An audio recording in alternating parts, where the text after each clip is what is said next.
Il y a ceux qui voudraient rétablir la paix et ceux qui voudraient profiter de la guerre. Après 2 jours de négociations organisées à Riyad en Arabie Saoudite pour dessiner les contours d'un possible arrêt du conflit ukrainien, Emmanuel Macron est lui sur le pied de guerre. Il faut dire que les avancées des discussions semblent assez timides pour le moment, bien que le communiqué joint des États-Unis et de la Russie n'ait pas été encore publié.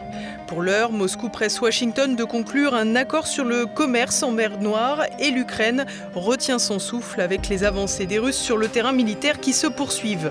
En parallèle, Emmanuel Macron reçoit ce mercredi soir Volodymyr Zelensky pour préparer le sommet de jeudi avec les partenaires de guerre imaginaires. Il faut dire que le temps est compté pour Emmanuel Macron. Soucieux de s'extraire du marasme national dans lequel il a plongé le pays, le président français, qui se rêve un destin européen, mise toujours sur la peur. 5 ans après le Covid, les méthodes n'ont pas changé. Nous sommes en guerre. Cette fois, le Covid a laissé sa place à la prétendue menace russe.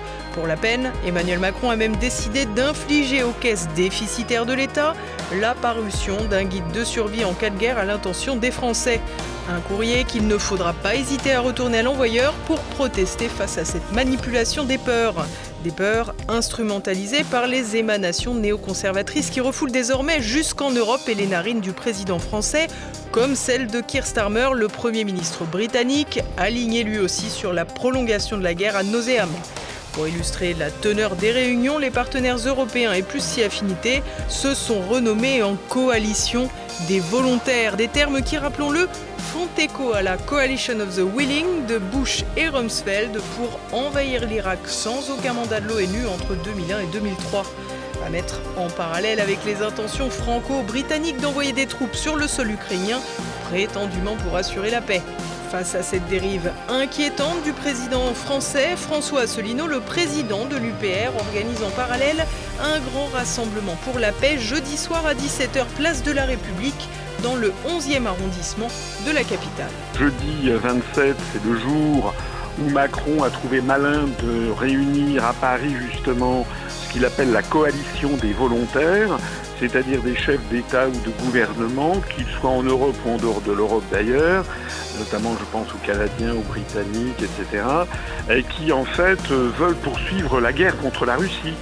Il s'agit de tout faire pour essayer d'empêcher Trump et Poutine de parvenir à un traité de paix, à un accord entre eux, ce qui d'ailleurs est vain puisque les deux super grands ont l'air de s'entendre. Le problème, c'est que Macron est à la tête de ça. Ces gens qui sont pleins d'irrédentisme, comme si on avait les moyens d'imposer notre volonté.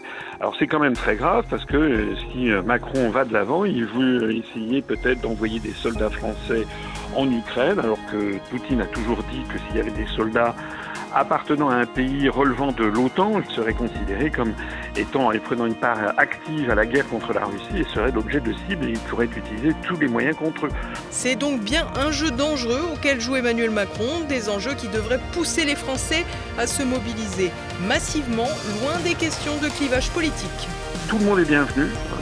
On a des banderoles, on a fait des banderoles, on a même retiré notre logo de l'UPR, donc c'est vraiment ouvert à tout le monde. On a des gens de droite, des gens de gauche, voilà, qui sont là parce qu'il faut vraiment que ce jour-là même, si possible, les grands médias, enfin j'en doute, mais que les médias veulent bien montrer que tous les Français ne sont pas d'accord avec les délires de Macron.